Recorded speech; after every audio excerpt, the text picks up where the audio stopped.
We have another viewer request.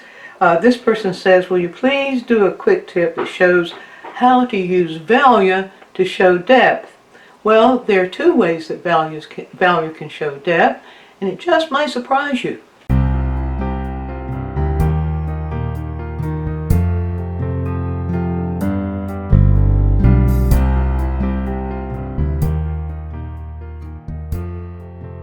And when we say depth, we might mean depth of a single object that's rounded, but I think this person is asking for depth in space, as we will see in the landscape.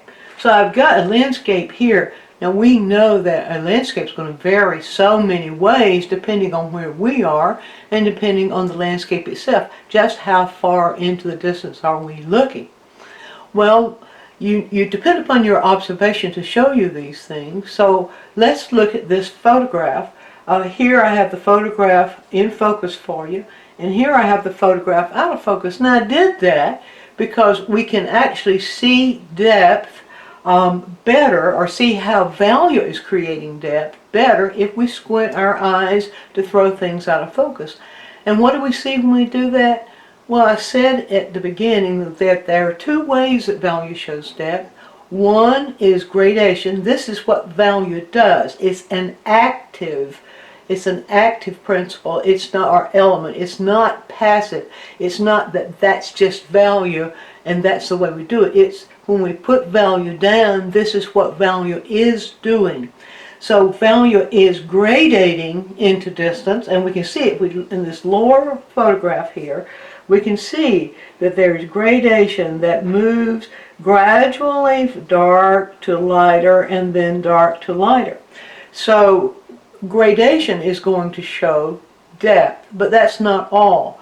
Within that gradation, you're going to see a difference in value contrast. So I'm going to show you those two things just very briefly here. First of all, this part is how to look for it. So if you squint your eyes, you'll be able to see the gradation. That is where the pieces are darker and how they get lighter as they go into distance. And you'll see some variation in distance. And then the second part is the other thing that happens, which is value contrast. The greater contrast up front, closer to you, a closer contrast in the distance. So let me just throw a brief little demo here and show you, first of all, gradation. What do we mean by gradation? I'm just using a neutral color here to show you. And so if we're looking at this gradation right here, we might see something that begins dark, sort of like this does right in here, that begins dark, and then it gradates, and that means that it gradually gets a little bit lighter as it moves into distance. Now, moving into distance this way, we will show on the canvas by moving into distance this way in this case, because the distance shoots off to the right. Sometimes we're looking in the distance and it goes this way. In that case, the distance would, the darker things would be here and the distance would be in the middle. Let's focus on what we have here. So gradate means gradual change, and gradual change, what? Gradual change in value. This is just about what value does to create distance. And so I'm just going to do a very quick gradation here. It sort of simulates what we're seeing there. Not exact, but sort of. So we see a gradation that goes from dark to a little bit lighter. At the bottom here, we see that it goes a little bit lighter here. It gets a little bit lighter as it goes into distance in this direction. So when it's a little bit lighter, we add lighter. Now we can see that that particular gradation is pretty much happening all in shadow.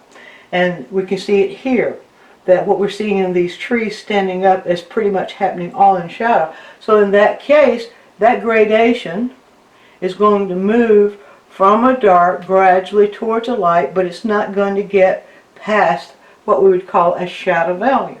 Not much past of what we'd call a shadow value. Now what do we see here? As we're looking here, we see that there's a little bunch of trees here that sits in front of those trees behind it, and then those get a little darker. But you see, this group of trees is not as dark as this group of trees. So the gradation, as it moves in the distance, the gradation may move a little lighter, it might move a little darker depending on what you see, or what's happening there, what's in front of what. So, but still, if you block this thing in initially as a gradation, then this will be, you'll be easier to show the contrast. I'm going to show you in just a moment.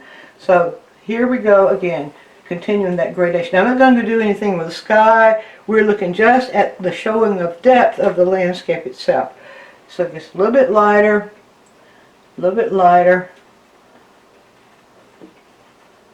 as it goes in distance. Now we also see, if we look at the picture here, you'll see that the part of the landscape that moves on the earth is also gradating. It gets starts a little bit darker here, but it's because the light is hitting that portion of it, it begins lighter than this begins. Now, that may seem obvious to you, but let's just put that in just to give us a point of reference. You see here, this showing the doing sort of a block in of just the earth portion itself, begins right there. Now if we blend that, create a gradation in the beginning, then that's going to give us even more depth as we begin to develop the contrast I'm going to show you just in a sec. Now you notice what happens there as it moves into the distance, as it moves into more and more light and into the distance, it gradually gets a little lighter. So learning to gradate is one of the learning to gradate value is one of the technical skills that every artist needs to build in the very beginning, into being aware of when you're gradating, that it's very, very gradual. It's not all of a sudden, but it's very, very gradual. All right, so I'll just make this very, very gradual, and just by stroking in between those, I'm going to create a gradation. You may also call it a blend, but that would be a gradation.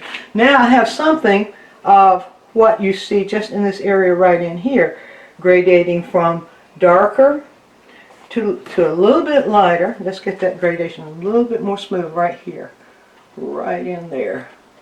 All right, now the gradation is darker here, gradually getting a little bit lighter, right in here gradually, and then it changes back to a little bit darker, but this dark, as it moves in the distance, is not as dark as this dark. So being able to gradate to show distance is one thing that you do. Gradate value, gradually changing from a dark to a light. But as things go into distance, something else happens, and that is the degree of value contrast changes. Now let me show you what we mean. Value contrast, value by itself, a single value does nothing. But two values together do something. And if they're just juxtaposed to each other, they're going to be contrasting. The degree of contrast is going to help you show depth. So, if, for example, let's see right here, if, for example, you have a dark value like that, and you have within it, that would be juxtaposed, within it, as we would see in this tree right here, but we also can see with these trees, the dark with the lighter behind them. Here, like that, you have a contrast. Now, this is a moderate contrast I've developed here, because this is a middle value, this is a dark value. If I put a white on top of that, you have a strong contrast. Those stronger contrasts are going to appear closer to you. As things move into distance, let me just put a little bit of something here to show you on the little the first little thing. So we have might have the darker tree trunk. Just sort of put this right in here, and as it goes down, then you go. If there is light shining on it, such as there is here, then you will have a stronger contrast. So that stronger contrast would be placed on the tree itself. Now we have the stronger contrast here. These trees in the distance will not be that contrasty, and that's another way that you show use value to show depth. So what will we see there? Well, we will see a darker value as it moves in the distance will be a little lighter. So the darker values as they move in the distance, unless sometimes, well, this is to show the distance, this is the way you think about it, or this is what you observe.